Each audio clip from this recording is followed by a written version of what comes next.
우리 오늘 말씀 함께 봉독하도록 하겠습니다. 오늘 말씀 주보에 나와 있는 대로 출애굽기 20장 15절 말씀 우리 함께 한 목소리로 말씀을 봉독하도록 하겠습니다. 시작.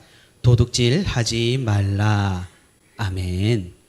오늘 이렇게 3일 되는 날 하나님께 예배드리기 위해서 주님 앞에 나온 우리 모든 성도 여러분 진심으로 환영하고 또 축복합니다. 그리고 우리 함께 말씀 듣는 가운데 또 말씀 붙들고 기도하는 가운데 하나님의 크신 은혜와 위로가 풍성히 있기를 주님의 이름으로 소망합니다. 사랑하는 성도 여러분, 여기 처음 오신 분들은 잘 모르시겠지만 저는 지난 2주 동안 휴가를 다녀왔습니다. 여름 휴가를. 우리 성도 여러분들 제가 없는 2주 동안 어떻게 잘 지내고 계셨을까요? 저는 여러분들께서 아시다시피 이번 여름 휴가를 좀 늦게 다녀왔습니다. 이번 여름 사역에는 정말인지 눈뜰 새도 없이 좀 바쁘게 지낸 것 같습니다. 왜냐하면 초등부가 연합으로 성경학교를 진행을 했고 또 유치부 성경학교도 제가 함께 보내게 되었고 그리고 마지막 청년부 수련회까지 하게 되면서 이렇게 휴가 일정이 9월달로 이렇게 늦춰지게 되었던 것이죠. 사실 휴가라고 하면 어떻습니까? 우리가 바쁘게 보내어서 지친 몸을 이끌고 휴양지에서 조금 휴식을 취해야지 휴가를 다녀왔다, 좀 쉬었다 하는 그런 느낌이 날 터인데 이번 휴가에서 저는 그러지를 않았습니다. 저는 20살 중반에 이스라엘 그리고 이집트 그리고 요르단 필드 리서치를 간 적이 있습니다. 성지순례라고도 하죠. 한 가지 아쉬운 것은 그때까지만 하더라도 저는 제가 신학을 할 것이라고 전혀 1도 예상을 하지 못했기 때문에 그래도 제가 목사 아들이라 다른 성도들보다는 조금 더 아는 것이 많았겠지만 그래도 조금은 공부를 하고 조금은 먼저 알고 그곳에 갔었더라면 얼마나 좋았을까 그런 아쉬움이 컸던 그런 여행을 다녀온 적이 있습니다. 그러고 나서 나중에 제가 신학교에 진학을 하고 성경과 역사에 대해서 배울 때 과거에 그때 20대 중반에 갔던 그 장소들이 떠오르게 되고 또 제가 배우는 교과 과정 중에 그 장소들이 나타나게 되니까 얼마나 신기했던지 모르겠습니다. 그리고 저는 신학대학원 2학년 때 우리 선교학 교수님과 함께 튀르키예 그리고 그리스 이쪽 지역으로 역시 필드 리서치를 나가게 되었습니다. 그때는 이미 신학대학원생인지라 또 가기 전에 또 선행학습으로 수업의 일환으로 간 거기 때문에 여러 공부를 하고 간지라 정말로 그때는 느낀 바가 많았었습니다. 특별히 요한계시록에 나오는 7 교회를 돌아보고 또 사도 바울의 선교 여행 발자취를 따라 돌아보는 그 터키 그리스 지역은 정말인지 저에게 큰 영감을 주었었습니다. 이렇게 제가 가다 보니 이제는 마지막 퍼즐만 남았습니다. 그것은 바로 종교개혁지입니다. 올해 들어와서 우리 청년들과 함께 교회 사역, 교회 역사에 대해서 청년부 시간에 저와 함께 살펴보고 있습니다. 초대교회에서부터 고대교회, 중세교회, 종교개혁사 그리고 시간이 난다면은 근현대 교회사와 한국 교회사까지 아주 자세하게 교회사를 지금 살펴보고 있는 중입니다. 초대교회나 고대교회사는 그래도 제가 이스라엘 지역과 터키 그리스 지역을 다녀왔어서 아직도 눈에 선하고 그렇기 때문에 우리 청년들에게 이야기해 줄 것이 많습니다. 하지만 중세교회사와 종교개혁사는 그것이 조금은 부족하지 않나 그런 생각을 하게 되었습니다. 왜냐하면 저 역시 그런 곳을 눈으로 경험한 것이 아니라 다 책으로 공부하고 사진으로 인터넷에서 간접적으로 본 것밖에 없기 때문입니다. 그래서 이번 휴가를 이용하여서 저는 종교개혁지를 한번 돌아봐야겠다라고 크게 결심을 하게 되었고 대출까지 받아가면서 그렇게 휴가를 보내고 지난주까지 아주 열심히 견학을 하고 돌아왔습니다. 보통 여행을 가면 어떻습니까? 여행을 가면 여행지에 가서 쉬기도 하고 호텔에서 늘어지게 잠을 자기도 하고 또 좋은 장소에 가서 여유롭게 식사를 하고 또 커피도 마시고 풍경도 즐기기 마련인데 저와 제 아내는 정말 스파르타식으로 돌아다녔습니다. 약 1시간, 2시간 단위로 이렇게 스케줄을 딱딱 쳐가면서 그렇게 돌아다녔습니다.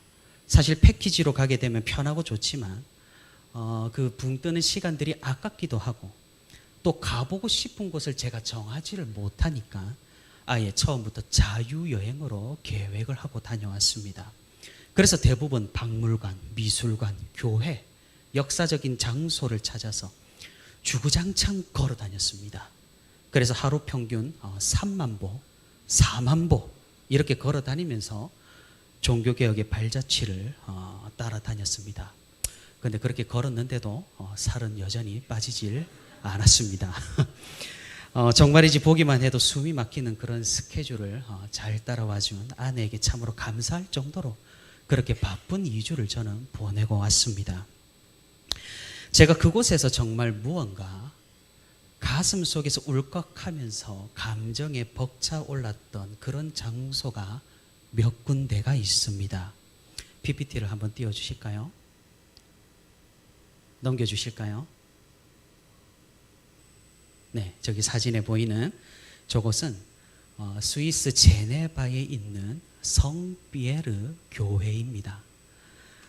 이 교회는 종교개혁자 존 칼빈이 목회를 했던 교회고 여기에 가면 여전히 존 칼빈이 사용을 했던 의자가 이렇게 교회당 안에 전시가 되어 있는 그런 교회입니다.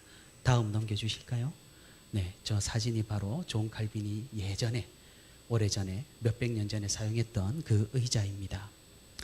그곳에 들어가니까 내가 그렇게나 신학을 배우고 설교를 하고 강의하던 그 칼빈 선생님이 목회하던 그 이 장소에 드디어 와보는구나 라며 정말인지 교회당 안에 들어갈 때부터 울컥하면서 큰 감동으로 다가왔었습니다. 이곳에서 저는 뜻밖의 귀인을 만나게 됩니다. 아마도 관광객이 많이 찾아오는 곳이다 보니까 그 교회를 관리하는 분이셨던 것 같은데 제가 그곳에서 다른 관광객들하고는 다르게 조금은 경건하게 이렇게 사진도 찍고 그리고 이렇게 돌아다니다 보니까 제가 그렇게 눈에 띄었나 봅니다. 물론 제 인상으로는 어딜 가나 눈에 띄겠지만 말입니다. 그래서 저를 불러서 자기 핸드폰을 이렇게 보여주면서 시간대별로 이제 스테인 글라스라고 하죠. 햇빛이 쫙 비칠 때 멋진 그 광경을 자기 사진을 찍은 거를 보여주기도 하고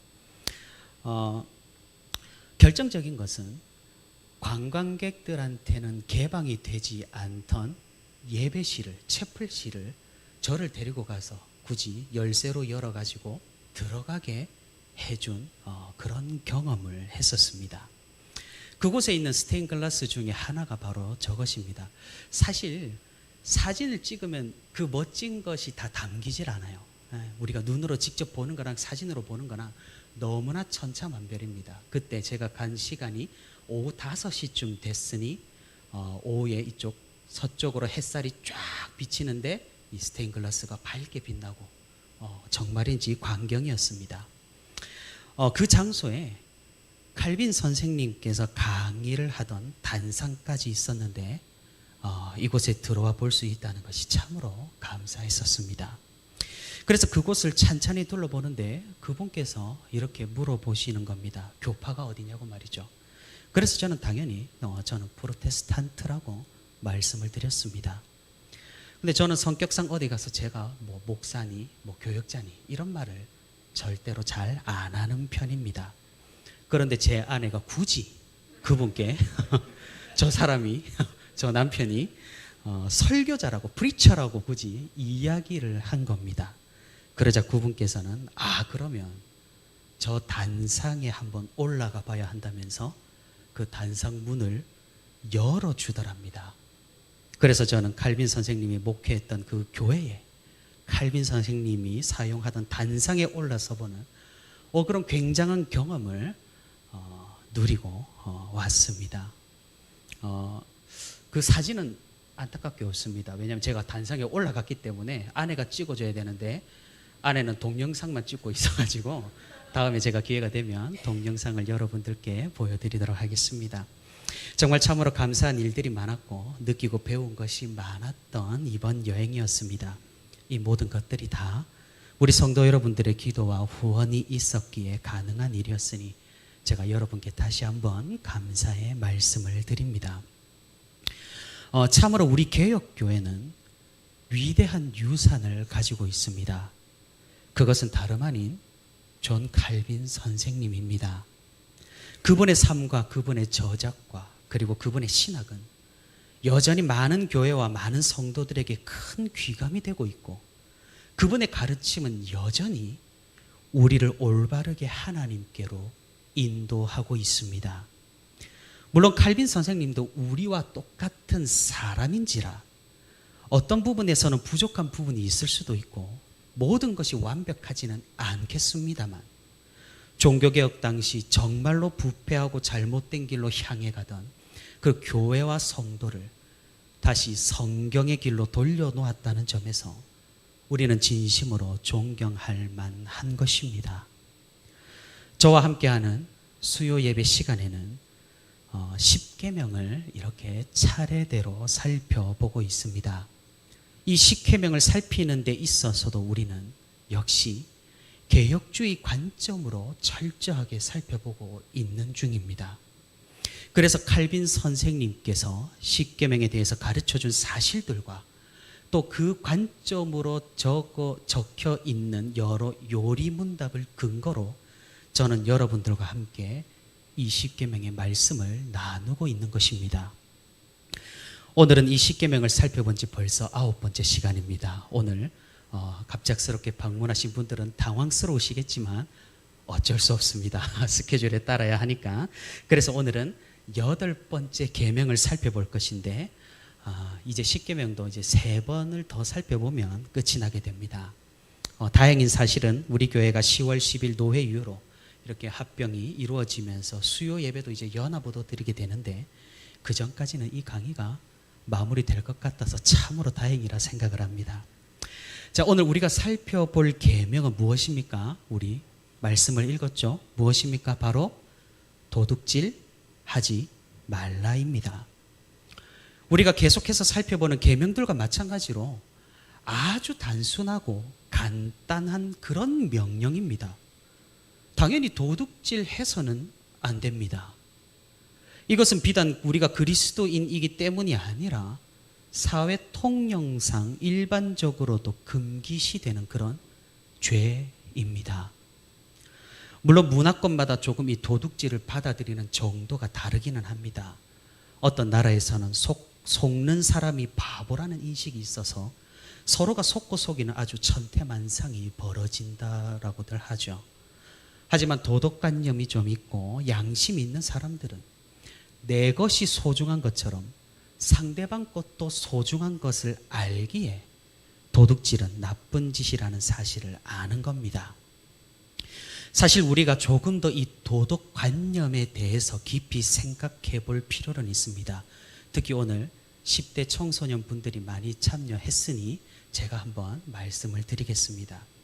여러분, 과연 이 세상에 하나님이 없다면, 하나님이 살아계시지 않는다면 세상 사람들의 말처럼 우리가 그냥 진화의 산물이고 선과 악의 개념이 하나님으로부터 오지 않았다라면 도둑질은 꼭 나쁜 짓일까요? 제한된 자원을 가지고 제한된 시간 속에서 남보다 더 많이 가지려고 하는 것이 우리의 본성일진데 그런 상황 가운데서 남의 것을 빼앗는 것은 왜 나쁜 일일까요? 그렇지 않습니까? 우리에게 하나님께서 주신 도덕이 없다면 그냥 그저 물질이 다른 물질로 이동하는 그것밖에 되지 않는다는 것이죠. 우리가 그래서 명심해야 할 사실은 세상의 도덕도 일반 사람들이 가지는 이 양심이라는 것도 모두가 결국 하나님에게서부터 나왔다라는 사실입니다. 하나님이 없는 세상은 없습니다. 하나님이 없는 그런 중립적인 세상은 없습니다. 하나님 없이 우리가 선하게 살자 이런 건 없다라는 겁니다. 하나님이 계시기에 이 지구에 이 세상에는 도덕이 있고 윤리가 있고 하나님께서 우리 인간에게 그것을 가르쳐 주셨기 때문에 우리는 그것을 인지하고 있다라는 겁니다. 그렇기 때문에 우리에게는 무엇이 있습니까? 인격도 있고 인성도 있다라는 겁니다. 하나님이 계시기에 우리에게는 양심이 있어서 이런 도둑질과 강도짓이 나쁘다라는 사실을 인지할 수가 있다라는 겁니다. 누구나 다 도둑질과 강도짓이 나쁘다라는 것을 압니다.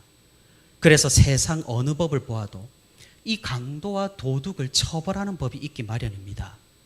그래서 우리 십계명에도 있습니다. 그럼 하나님께서는 정말로 단순하게 도둑질이 나쁘다는 것만을 이 계명에서 말씀하고 계시는 걸까요? 단지 법정에 서서 도둑질로 재판을 받지 않는다면은 이 계명을 모두 지키는 것이 되고 그냥 남의 것을 훔치지 않고 빼앗지 않는 것으로 우리는 이 8번째 계명을 온전히 지키는 것이 되는 걸까요? 우리가 이미 알다시피 그렇지가 않다라는 겁니다. 계속해서 우리는 십계명을 살펴보면서 이 십계명을 어떻게 해석해야 하는지 이 십계명 해석의 3가지 원리에 대해서 묵상을 하고 있습니다. 존 칼빈이 우리에게 알려준 이 십계명 3가지 해석 원리가 무엇입니까? 복습을 해봅시다. 하나는 영적인 원리입니다. 2번째는 전체의 원리입니다. 마지막 세 번째는 긍정의 원리입니다. 우리는 하나님께서 우리에게 명령하신 이 계명들을 표면적으로만 이해하는 것이 아니라 우리의 영적인 부분에서 우리가 지켜야 할 것이 무엇이 있는가? 십계명 전체를 살펴보았을 때 이 계명에서 우리가 더 살펴야 할 부분이 무엇이 있는가? 그리고 하나님께서는 계명을 주실 때 주로 어떻게 주십니까? 뭐 하지 마라, 뭐 하지 말라? 부정명령형으로 우리에게 주십니다. 그러면 이 부정명령인 이 계명을 통해서 하나님께서는 어떤 적극적이고 긍정적인 명령을 하고 계시는가까지 우리는 살펴야 한다라는 그런 원리입니다. 오늘도 마찬가지로 이 원리를 따라서 이 8번째 계명, 도둑질하지 말라라는 계명을 살펴보아야 하겠습니다. 잘 아시는 하이델베르크 백신문에서 이 8번째 계명에 대해서 이렇게 이야기하고 있습니다. 제가 한번 읽어보겠습니다. 제8계명에서 하나님이 금하시는 것은 무엇입니까? 하나님께서는 단지 법이 처벌하는 도둑질과 강도짓만을 금하신 것이 아닙니다. 하나님께 도둑질은 강제로 하거나 합법적인 허울을 가지고 이웃의 물건을 빼앗기 위한 모든 악한 계획과 음모들을 포함합니다. 여기에는 부정확한 저울의 무게, 크기와 양, 부정한 판매, 위조, 폭리, 그리고 하나님께서 금지하신 모든 악한 수단을 포함합니다. 또한 하나님께서는 모든 탐욕과 자신의 은사들을 무분별하게 낭비하는 것을 금하십니다. 이 8번째 계명도 단순하지가 않다라는 말입니다. 세상의 법적인 절차를 밟았다라고 하더라도 그것이 양심에 거리끼는 행동이라면 그것은 범죄함이 될 수가 있다라는 말이죠. 예를 들면 이런 경우를 들어볼 수가 있겠습니다. 제가 부산에서 전도사로 사역을 할 때였습니다. 아내와 결혼을 한 지 얼마 되지 않아서 이제 신혼집에 목사님과 교역자들이 찾아와서 신방도 이렇게 하고 그런 시기였습니다. 신방을 하고 난 뒤에 그 후로 갑작스럽게 교육위원회 장로님들하고 교육부를 맡으신 목사님께서 우리가 신혼집에 가가지고 밥 한번 얻어먹어야 되지 않느냐고 그렇게 박박 우기셔가지고 어쩔 수 없이 원치 않는 초대를 하고 이렇게 아내한테 부탁을 해서 밥 좀 차려달라고 참 요즘 시대에 쉽지 않은 일이지만 그렇게 부탁을 하고 그렇게 초대를 했습니다. 그렇게 함께 식사를 하고 교제를 하고 이제 다시 교회로 돌아가는 중에 신호 대기를 하고 있는데 갑자기 꽝 하고 뒤에서 충격이 오는 겁니다. 내려서 확인해 보니까 뒷차에 그 뒷차가 충돌을 하여서 이제 밀리다 보니까 제 차까지 충돌을 하여서 이렇게 이중 사고가 충돌이 일어났던 거죠. 그래서 사정을 듣고 보니 그 뒤에서 박은 분이 밤을 새워서 일을 하다가 돌아가는 길에 깜빡 졸아서 앞에서 멈추는 걸 못 보고 이렇게 충돌을 했다고 합니다. 그러니 제 차에 저를 포함한 4명이 타고 있었고요. 바로 뒷차는 아직 비닐도 다 떼지 않는 1톤 트럭을 이제 갓 뽑으신 기사분이 타고 있었습니다. 지금 같으면 뭐 어떠하시겠습니까? 길바닥에 들어놓고 한방병원에 가서 입원도 하고 난리도 아닐 겁니다. 하지만 우리는 누구입니까? 그리스도인입니다. 충격이 그래도 컸기에 저는 젊은 시절에 디스크가 한번 터져서 응급실에 실려간 적이 있습니다. 그래서 그때 충돌을 하고 나서 허리가 계속 뻐근해서 정형외과에 가서 간단한 검사만 하고 괜찮다고 하길래 그냥 그 이후로 치료를 하진 않았습니다. 또 장로님 중 한 분은 허리가 그 사고로 좋지 않아서 병원에 가서 치료만 받았다고 합니다. 그리고 나머지 장로님 한 분과 목사님은 자기는 괜찮다라고 병원에도 가지 않았습니다. 만약 우리가 나쁜 마음을 먹고 이 상황을 교묘하게 이용하려면 어떻게 할 수가 있었을까요? MRI도 찍어보고 입원도 하고 그래서 보험회사의 돈을 타낼 수 있을 만큼 타낼 수가 있었을 것 같습니다. 정말로 이렇게 하는 사람들이 많다라는 말을 들었습니다. 하지만 우리는 어떻게 해야 할까요? 우리는 도둑질을 하지 말아야 합니다. 이것이 법에 저촉됩니까? 불법적인 일인가요? 그렇지 않습니다. 이 모든 것들은 합법적인 것 안에 일어나는 일들입니다. 이것이 비록 법에 저촉되지가 않고 이 모든 행동이 합법적인 선안에 있다고 하더라도 우리는 그것을 허울 삼아 자신의 이익을 부당하게 취해서는 안 된다라는 것입니다. 저도 그때 차를 새로 산 지 얼마 되지도 않았던 시기인데 얼마나 아쉬움이 컸겠습니까? 하지만 그저 부서진 곳만 수리를 받고 간단하게 병원에서 검사만 받고 끝냈었습니다. 정말 우리 사회에서 이러한 일들이 얼마나 많이 일어납니까? 한국 사회를 사기공화국이라고 부를 정도로 합법적인 테두리 안에서 서로를 속이고 이득을 취하는 일들이 얼마나 많이 일어나는지 모릅니다. 하나님께서는 오늘 이 도둑질 하지 말라라는 계명을 통해서 우리에게 그런 일들까지도 금지하고 계신다라는 사실을 우리는 기억할 필요가 있는 것입니다. 우리는 이 하이델베르크 요리문답을 조금 더 자세하게 살펴볼 필요가 있습니다. PPT 한번 띄워주실까요? 그 앞에 하이델베르크 앞에 가장 마지막에 문장을 보시면 또한 하나님께서는 모든 탐욕과 자신의 은사들을 무분별하게 낭비하는 것을 금하신다라고 말씀하고 있습니다. 이때 모든 탐욕은 이 계명에 한해서 주로 재물에 대한 탐욕입니다. 그래서 우리가 거래를 하거나 계약을 하거나 약속을 하는 상황에서 무리하게 자신의 것을 아끼고 남의 것을 부당하게 취하는 것이 하나님 앞에서 범죄하는 것이라고 말하고 있는 것입니다. 우리는 살아가면서 당연히 물건을 사고 파는 행위를 합니다. 특별히 중고 거래를 할 때 우리는 은연중에 유혹이 생기기 마련입니다. 여기 혹시 당근 거래를 해보신 분 계실까요? 당근? 네, 많으시죠? 당근 거래를 할 때 어떻게 거래를 하십니까? 내 물건의 결함을 숨기고 조금 더 좋은 값을 받기를 원하는 게 우리 사람의 기본적인 심리입니다. 그리고 남의 물건은 어떻게 합니까? 더 꼼꼼하게 현미경으로 살펴보아서 대차게 깎아내려야 우리는 속이 시원합니다. 이것이 당근 거래를 할 때, 중고 거래를 할 때 우리가 가지는 기본 원칙 내지는 원리인 것 같습니다.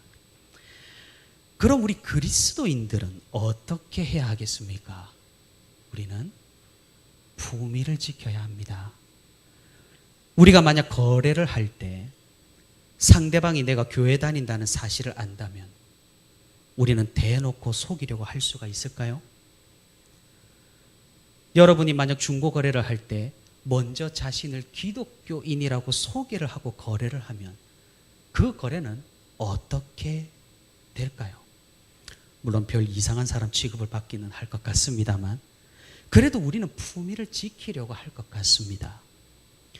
우리는 항상 기독교인임을 명심하고 하나님께서 지켜보시고 계신다라는 사실을 기억하며 품위를 지키고 탐욕을 부리는 것이 아니라 항상 정직하게 거래해야 한다라는 그런 말씀입니다. 이것은 약속을 하는 상황에서도 마찬가지입니다. 내 시간이 소중한 것처럼 남의 시간도 소중한 법입니다. 약속을 지키지 않는다라는 것은 어쩌면 남의 시간을 도둑질하고 강탈하는 것과 비슷하다고 볼 수 있는 것입니다. 그래서 우리 그리스도인들은 항상 신중하고 조심해야 할 필요가 있다라는 겁니다. 그런데 이렇게 탐욕을 금하신 것까지는 이해가 되는데 그 뒤에 문장은 좀 이상합니다. 자신의 은사들을 무분별하게 낭비하는 것을 금지하신다라고 말하고 있습니다.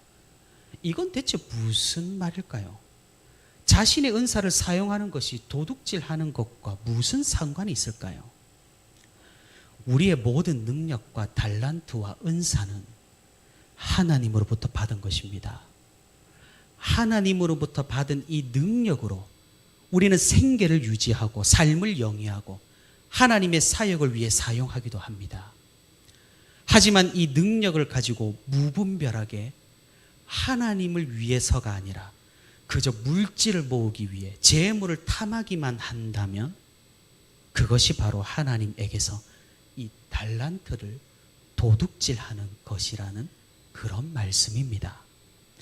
그러니 우리는 이렇게 우리의 삶 가운데에서도 언제나 하나님 앞에서 모든 거래와 약속을 하는 것처럼 조심히 양심과 신앙에 따라서 이 계명을 지켜나갈 필요가 있다라는 겁니다.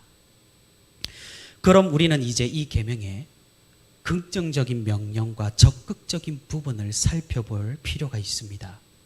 하나님께서는 언제나 우리에게 부정적인 명령을 하심과 동시에 우리에게 적극적이고 긍정적인 명령을 하신다라는 사실을 기억해야 합니다. 도둑질하지 말라. 이 계명에서 우리는 어떤 긍정적인 명령을 발견할 수가 있을까요? 하이델베르크 요리문답 111문에서는 이렇게 이야기를 하고 있습니다. 제가 읽어보겠습니다. 이 계명에서 하나님은 우리에게 무엇을 요구하십니까? 이웃의 유익을 위하여 내가 할 수 있는 것을 다 하는 것, 다른 사람들이 내게 해주기를 바라는 대로 남들을 대하는 것, 가난한 사람들을 도울 수 있도록 열심히 일하는 것입니다. 우리는 예수님께서 산상수훈 가운데 말씀하신 황금률이란 것을 기억을 합니다.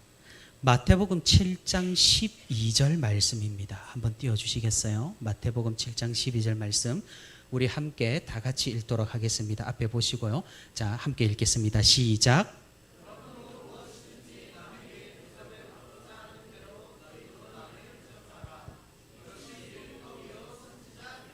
아멘. 우리는 예수님의 이 말씀을 조금은 오해를 하는 경향이 있습니다. 남에게 내가 대접을 받고자 하는 대로 남을 대접하면 나도 그 대접을 받을 수 있을 것이다로 이 말씀을 이해합니다. 그래서 우리는 남을 극진히 처음에는 대접합니다. 그런데 내가 대접을 받고 싶은 대로 말이죠. 그런데 이게 페이백이 되지 않습니다. 내가 베풀었는데 이게 돌아오지를 않는 겁니다. 그러면 우리는 어떻게 돌변합니까? 이제는 남을 대접하지도 않습니다. 해봐야 돌아오는 것도 없는데 내가 왜 남을 극진히 대접해야 하나? 이렇게 우리는 아주 삭막한 신앙인이 되기가 너무나 쉽다라는 겁니다. 하지만 예수님께서 하신 말씀의 핵심은 무엇입니까? 이것은 기브 앤 테이크가 아니라는 말입니다. 우리가 실망하고 절망하고 사람에게 실족하는 가장 큰 이유는 기대감 때문이라는 사실을 기억해야 합니다. 예수님께서는 그저 우리가 베풀기를 바라신다라는 거죠. 자신이 그리하셨던 것처럼 말입니다. 이것이 율법이고 선지자라는 말입니다. 하나님께서 우리에게 그저 모든 것을 베풀어 주신 것처럼 우리도 또한 이웃에게 베풀면서 살아가기를 원하신다라는 그런 말씀입니다. 그렇기에 이런 황금률이 등장을 한 것이죠. 그리고 이 황금률은 이 8번째 계명과 일맥상통합니다. 도둑질 하지 말라라는 계명은 다시 바꾸어 긍정적으로 말해보자면 이웃의 권리를 지킬 수 있도록 우리가 적극적으로 도와주어야 한다라는 그런 계명입니다. 이에 대해서 웨스트민스터 요리문답 대요리문답 141문에서 이렇게 이야기하고 있습니다. 제가 읽어보겠습니다. 제8계명에서 요구된 의무는 무엇입니까? 우리들 자신의 것과 마찬가지로 다른 사람들의 부와 외형적 재산을 구하여 보존하고 증진하기 위해 공정하고 합법적인 모든 수단과 방법으로 노력합니다. 다시 말해 사촌이 논을 사면 배가 아픈 게 아니라 그 논을 살 수 있도록 우리가 도와주어야 한다라는 그런 말이죠. 물론 우리가 돈을 보태어 준다거나 그런 정도까지 하는 것은 조금 오바스러워 보이기는 합니다. 하지만 여유가 있다면 그렇게 선하게 구제를 하는 것도 나쁘지는 않다라는 겁니다. 이것은 교회 공동체에서도 마찬가지입니다. 사실 교회 공동체는 어떤 곳입니까? 너무나도 다양한 사람들이 모인 단체입니다.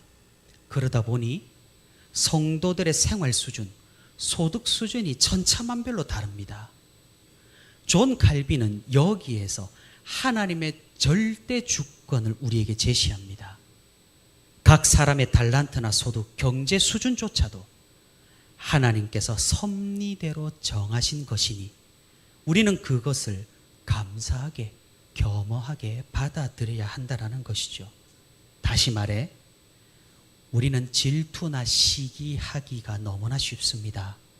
그리고 우리는 자신이 가진 것 때문에 교만하기가 너무나 쉽습니다. 칼빈은 이 8번째 계명을 설명하면서 이런 부분에서 공동체성을 매우 강조하고 있습니다.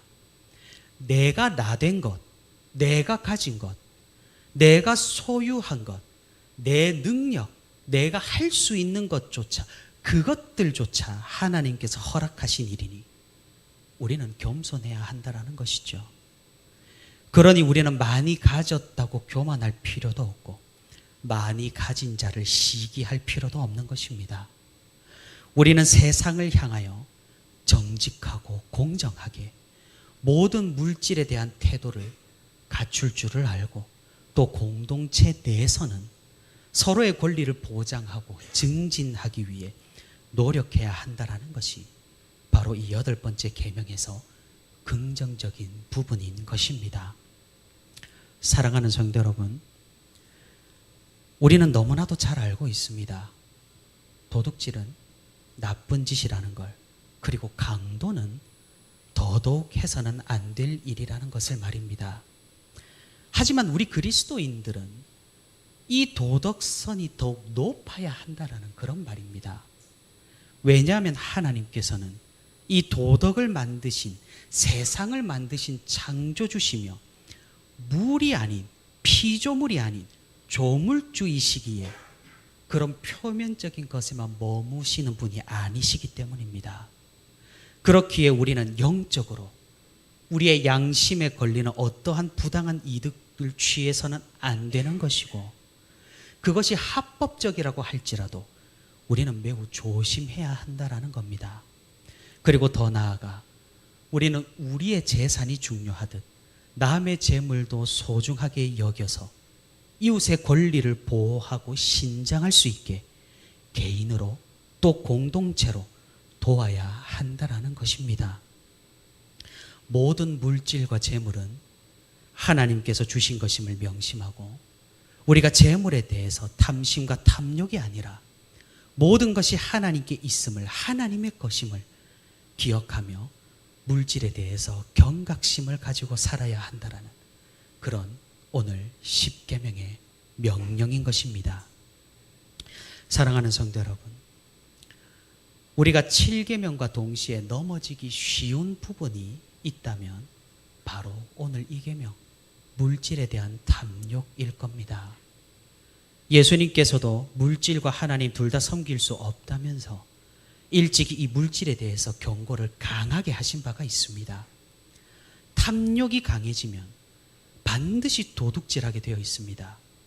합법적인 방법이라 하더라도 탐심이 강하면 부당하게 재물을 취하는 어떠한 꾀를 하나님께서 주신 달란트를 사용하여서 낸다라는 그런 말입니다.